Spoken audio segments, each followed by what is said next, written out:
Welcome back. War room देख रहे हैं आप और अब बात होगी मोदी की टीम की, यानी कि उस भारतीय डेलीगेशन की जो दुनिया के अलग अलग देशों में जा रहा है और पाकिस्तान की पोल खोल रहा है।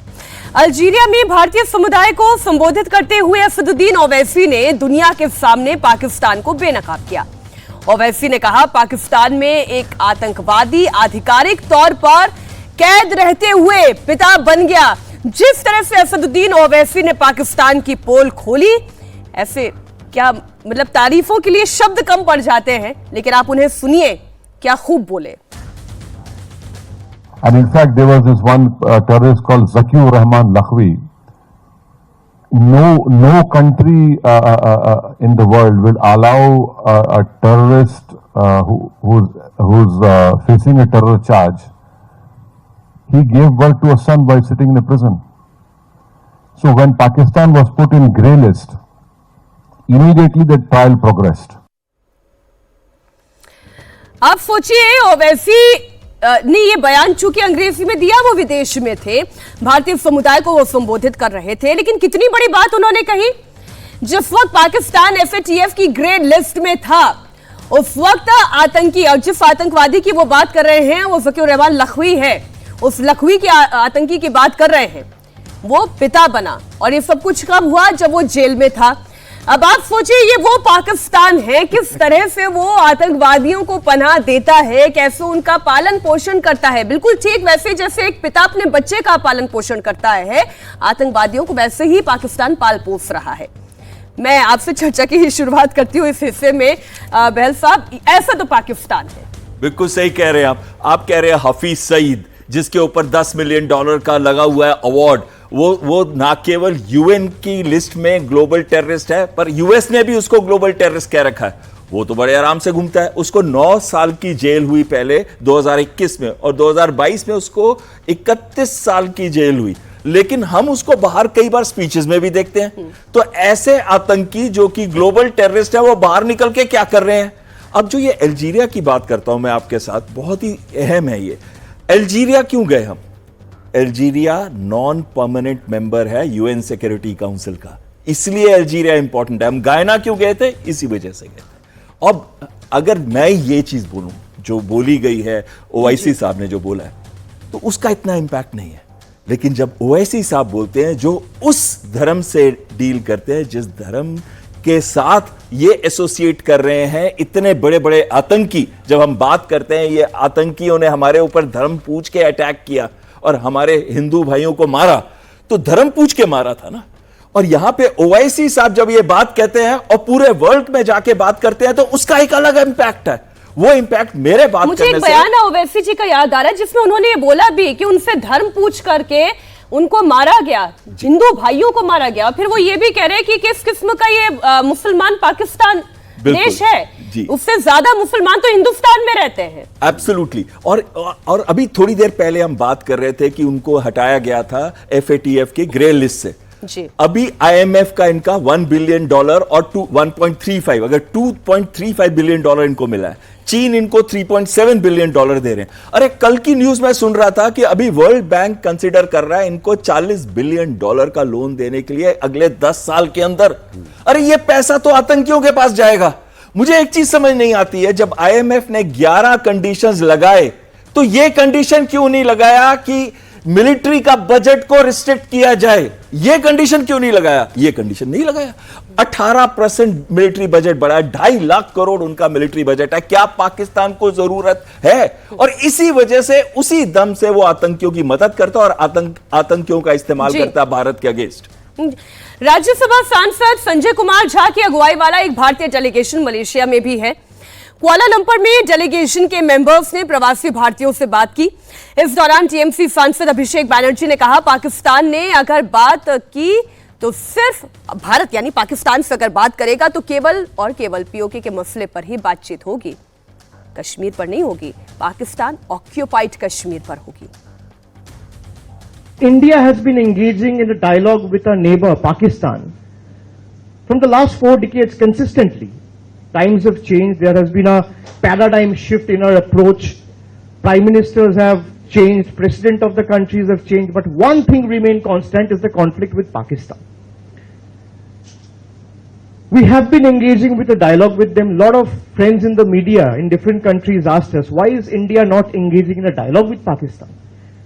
India has been engaging in a dialogue with Pakistan from the last 50 years, no matter who was in government.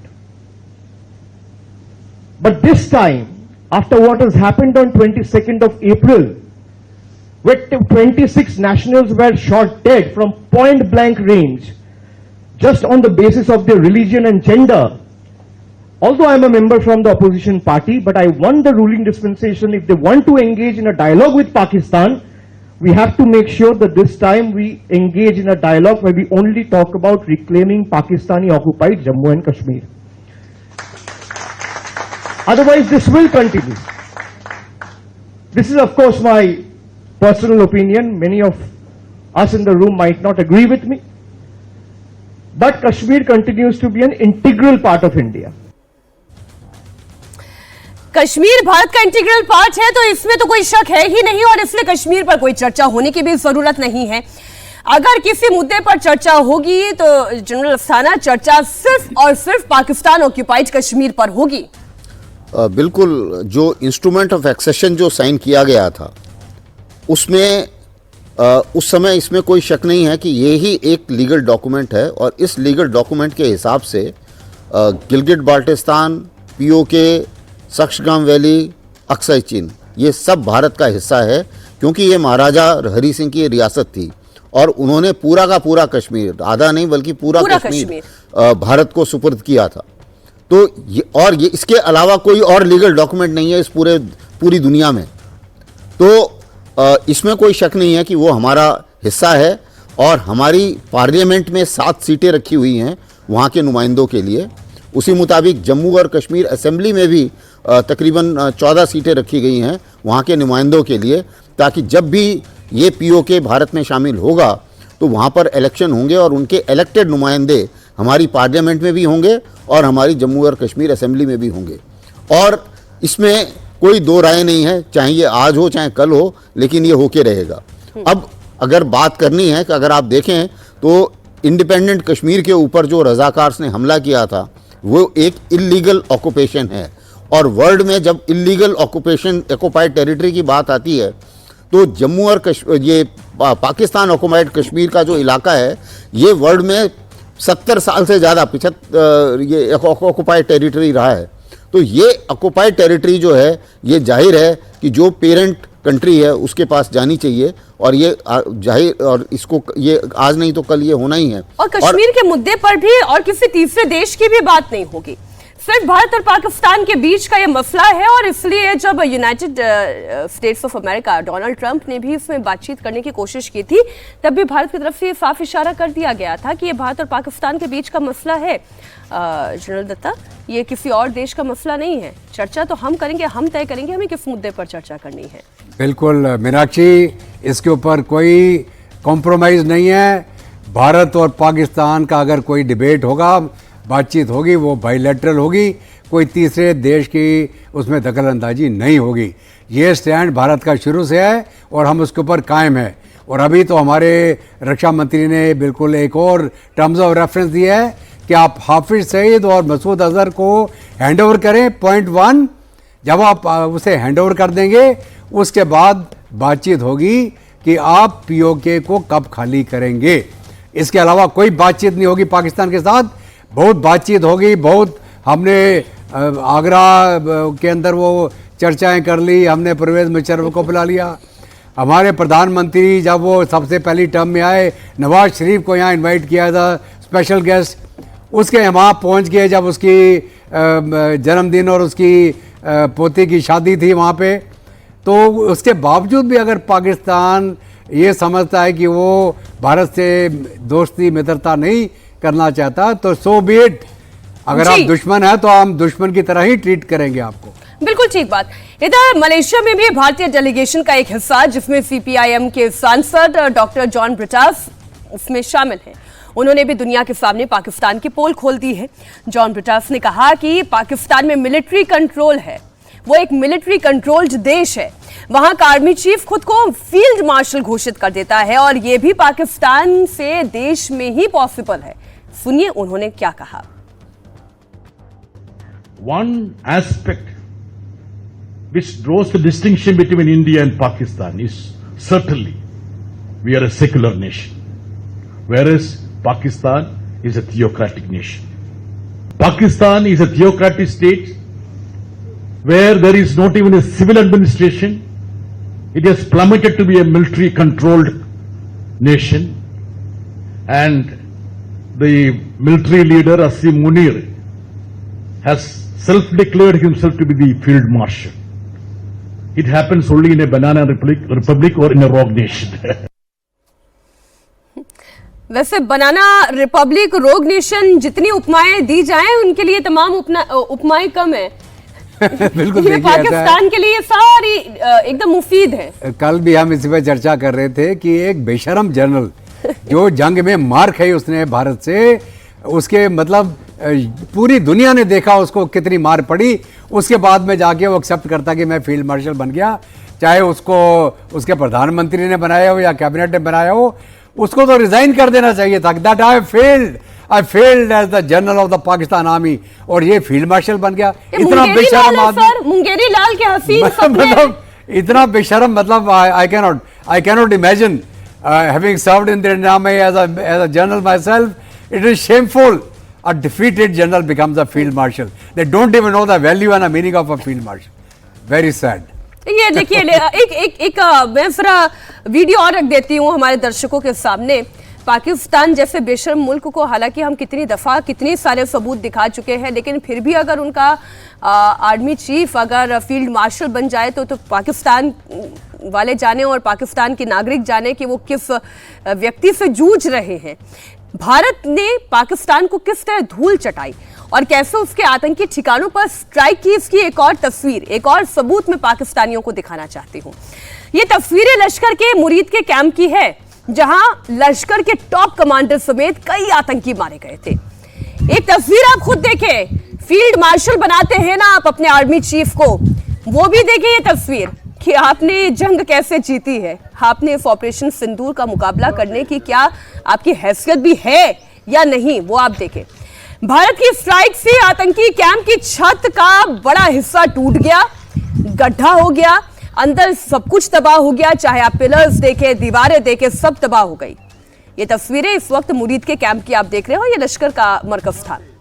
यहाँ पर हर तरफ बर्बादी ही बर्बादी नजर आ रही है, और फिर आप अपने सिर पर बैठा लें अपने आर्मी चीफ को कि वाह वाह क्या आर्मी चीफ है, ये तो फील्ड मार्शल होने चाहिए, जबरदस्त जिंदाबाद के फिर आप नारे लगा लीजिए पाकिस्तान के। ये सब कुछ अपनी आवाम को बेवकूफ बनाने का तरीका है। सच्चाई क्या है वो इस वक्त आप इंडिया टीवी पर देख रहे हैं। ऑपरेशन सिंदूर के तहत भारत ने 6 और 7 मई की दरमियानी रात को, कमांडर बहल साहब आप तो हमारे साथ ही थे, एक तस्वीर का एनालिसिस हमने खुद ने किया। मुरीद के कैंप की ये तस्वीर है, 9 आतंकी ठिकानों में से एक ये आतंकी ठिकाना भी था, जिससे 100 आतंकी मारे गए, और पाकिस्तान कह रहा है कि हमने तो जबरदस्त जंग लड़ी, हमने तो जबरदस्त सिपाही सलार। बिल्कुल सही कह रहे हैं आप। अगर आप देखें लश्कर तैयबा का, हमने 2 जगह जो 9 को हिट किया, 9 को तबाह किया, लेकिन 2 बहुत इंपॉर्टेंट थे। लश्कर तैयबा का हेडक्वार्टर्स मुरीद में और भावलपुर में जैश ए मोहम्मद, जहां उसने अपने 12 से 14 क्लोज रिलेटिव्स को भी लूज किया। और इन सब, और इधर तो अबू जिंडल, आप बिल्कुल कह रहे थे, खूंखार आतंकवादी अबू जिंडल को मारा गया था लश्कर तैयबा का, जहां मुरीद के अंदर।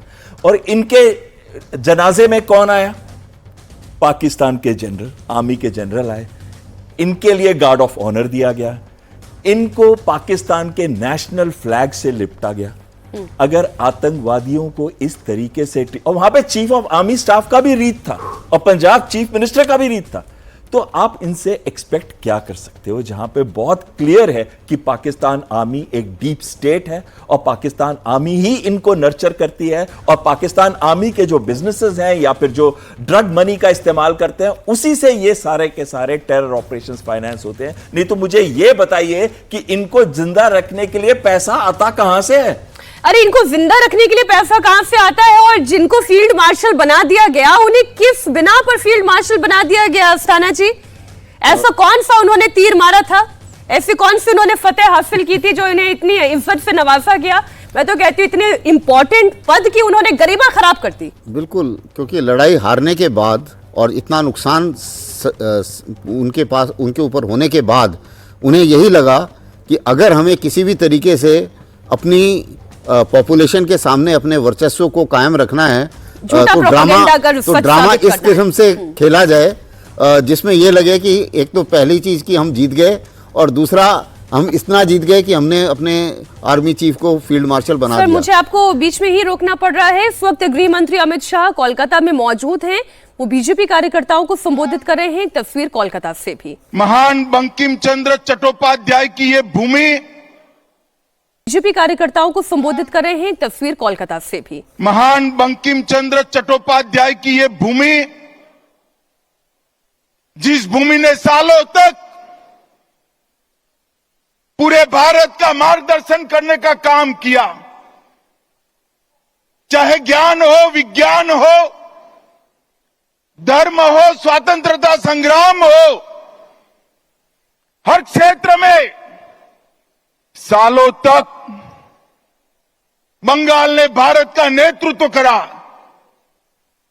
और वही बंगाल में कई सालों तक कम्युनिस्टों का शासन रहा और उसके बाद मां माटी मानुष का नारा देकर ममता दीदी आई और उन्होंने ये महान बंग भूमि को आज घुसपैठ, भ्रष्टाचार, स्त्रियों पर अत्याचार, अपराध, बम धमाके और हिंदुओं के साथ दुराचार का केंद्र बनाकर रख दिया है। दुराचार का केंद्र बना।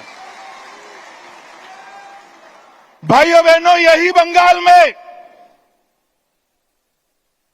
चुनावी हिंसा सेशन के बाद, जब टीआर सेशन सीईसी बने उसके बाद पूरे देश में चुनावी हिंसा बंद हो गई।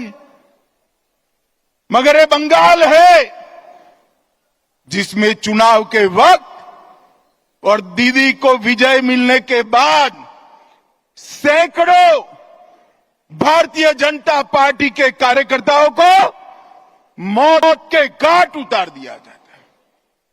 दीदी, कब तक बचाओगी उनको?